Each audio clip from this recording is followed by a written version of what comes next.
प्यारे बच्चों नमस्कार। तो आप सभी लोगों का बहुत बहुत स्वागत है अपने चैनल IR कोचिंग सेंटर में।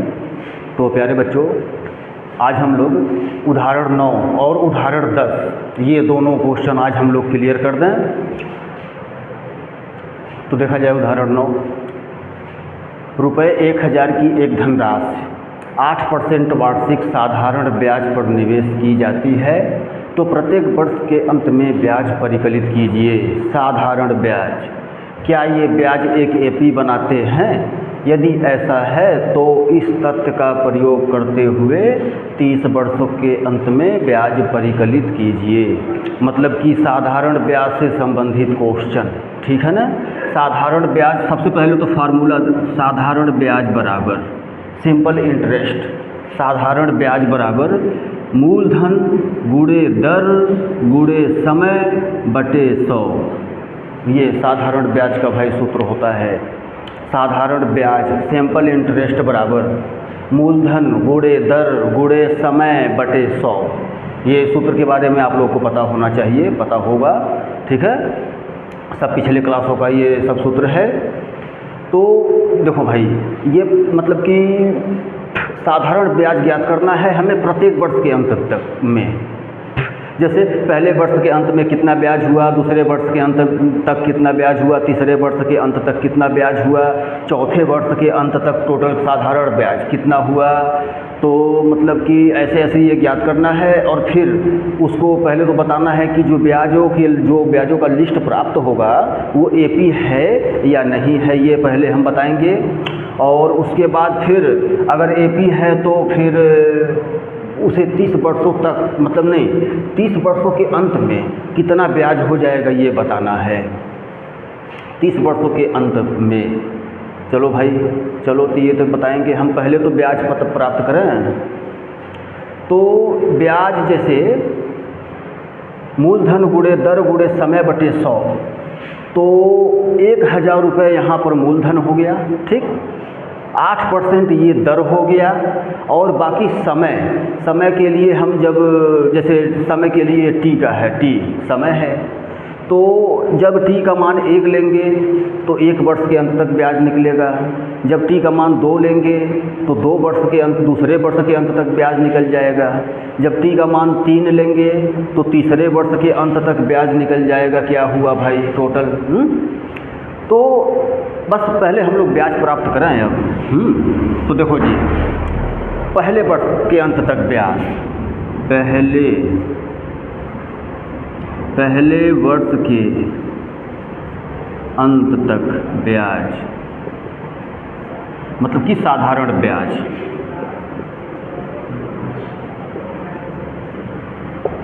साधारण ब्याज तो इसमें जो है मूलधन भाई हमारा वहाँ से 1000 है, गुणे दर 8% है।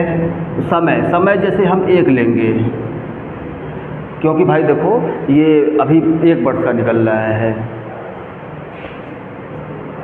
2 जीरो से 2 जीरो, 8 का नाम 8, 8 दहा में 80। चलो भाई, अब चलो दूसरे वर्ष का भी ब्याज निकाल दिया भाई। दूसरे वर्ष के अंत तक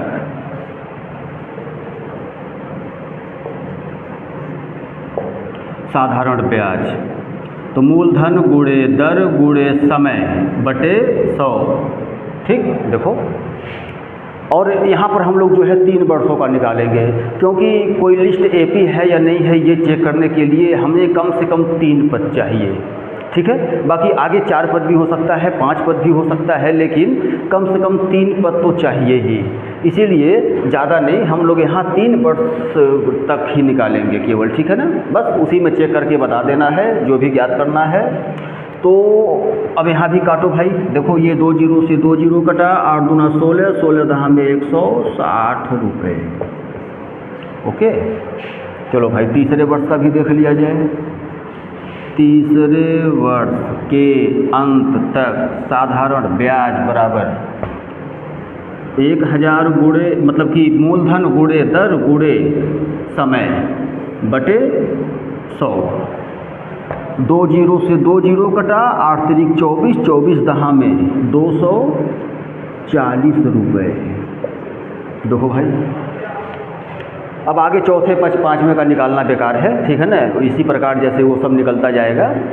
तो पहले हम इसका लिस्ट बना लें और चेक करेंगे भाई ये एपी है या नहीं है। अगर एपी है तो फिर उसमें 30 वर्ष के अंत में कितना ब्याज होगा, कितने रुपए हो जाएगा, वो ज्ञात करना है। तो वो अभी हम लोग बाद में ज्ञात कर रहे हैं। पहले तो ये हम लोग लिस्ट बनाएं, तो ये ऊपर रफ कर दिया जा रहा है।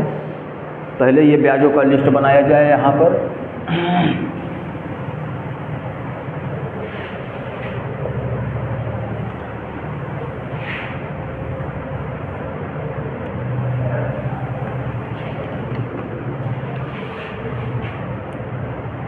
यहाँ प्राप्त साधारण ब्याजों,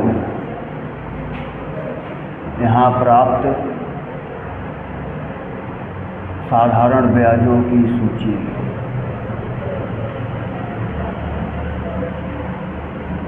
निम्नलिखित है।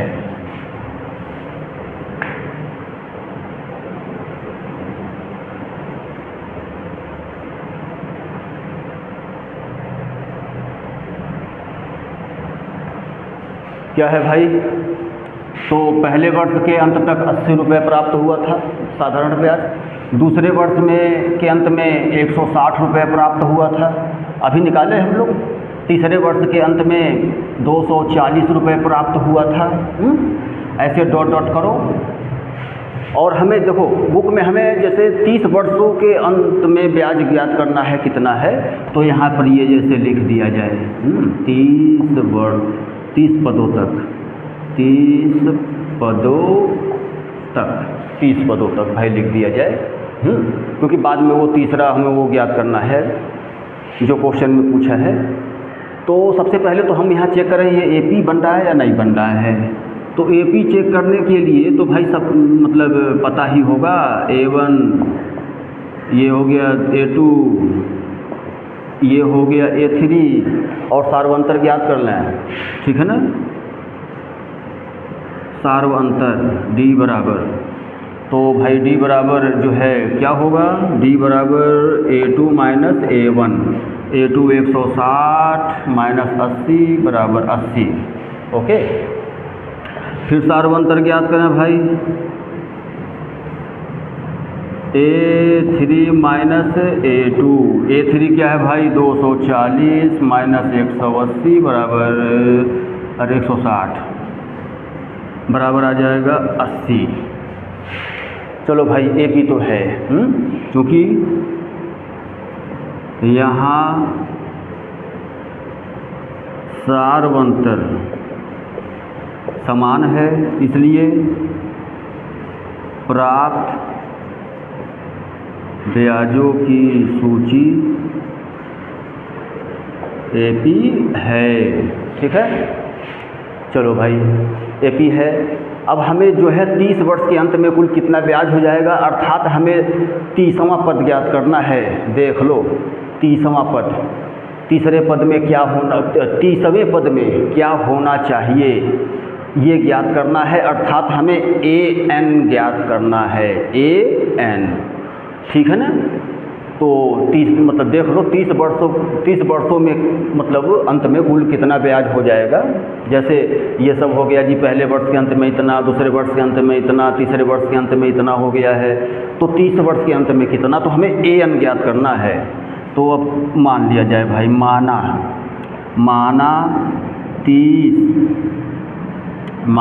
30 वर्षों के अंत में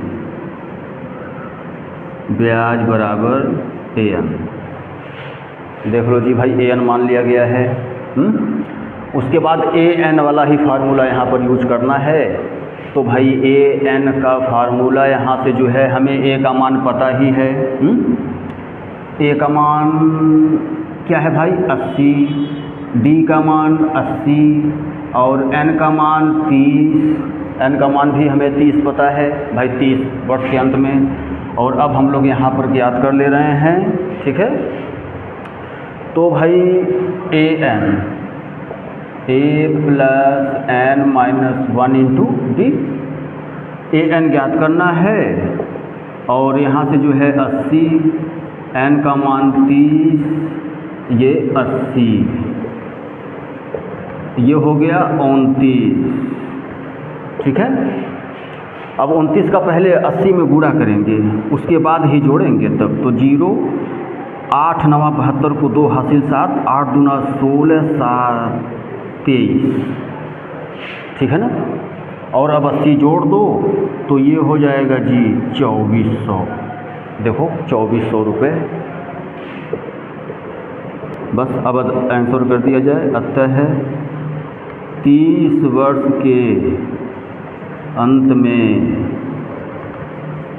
ब्याज बराबर 2400 रुपये।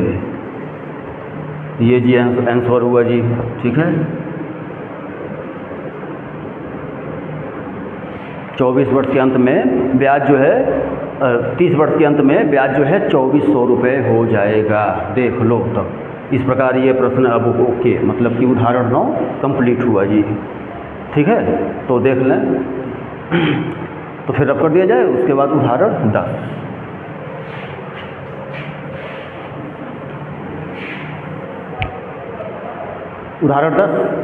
उदाहरण 10 में देखना क्या कह रहा है।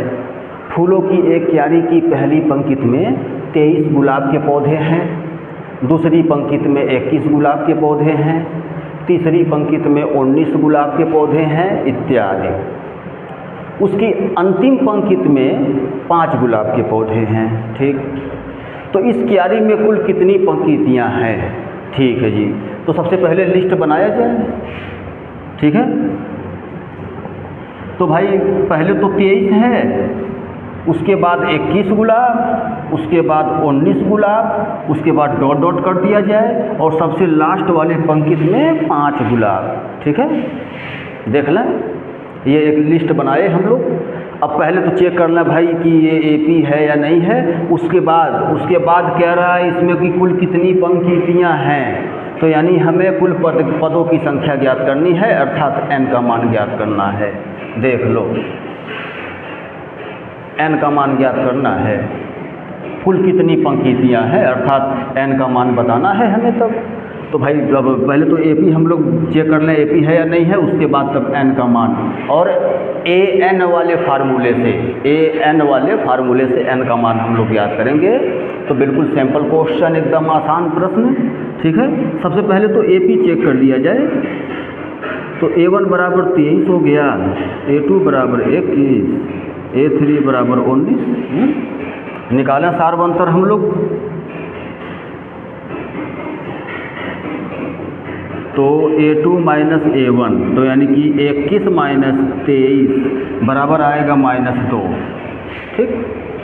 उसके बाद फिर निकालो जी सार अंतर। a3 माइनस a2, 19 माइनस 21 -2 भाई, यानी है एपी तो है ही, क्योंकि सार अंतर समान है, इसलिए प्राप्त सूची एपी है, ठीक है भाई, एपी है। तो अब हम लोग मान लें भाई, तब अब आ जाओ इधर। माना, फिर मानो जो निकालना है, मतलब कि प्रथम पद 23, सारवंतर मतलब डी का मान क्या है भाई -2, ठीक है। an का मान यहाँ से 5 लें हम लोग। an का 5 लेंगे तो इसके अनुसार n का मान ज्ञात किया जाए। उसके बाद n का मान मतलब कि ये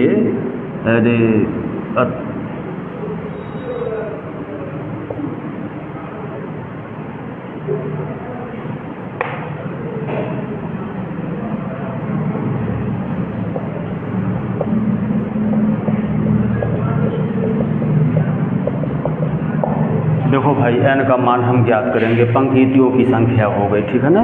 ये तो बस सिंपल क्वेश्चन एकदम। an देखो लगा दो फार्मूला, ये अभी तुरंत n का मान पता चल जाएगा। 5 इसका मान क्या है भाई 23 और डी का मान भाई -2 है, देख लो। ठीक है। हाँ भाई, तो अब क्या करें, अब पहले 23 हटा दिया जाए तो 5 - 23, उसके बाद यहाँ से n-1 इंटू ये देखो, ये घटा देंगे 5 तो क्या बचा, माइनस में 18, माइनस में 18 और -2 पक्षांतर कर दो, देखो जी। उसके बाद माइनस से माइनस और ये 2 × 9 = 18, यानी कि 9 देख लो, एक का पक्षांतर कर दें, जोड़ दें, तो यानी कि n का मान आ गया 10। देख लो, यही आंसर है। अब अतः कुल पंक्तियों की संख्या बराबर 10।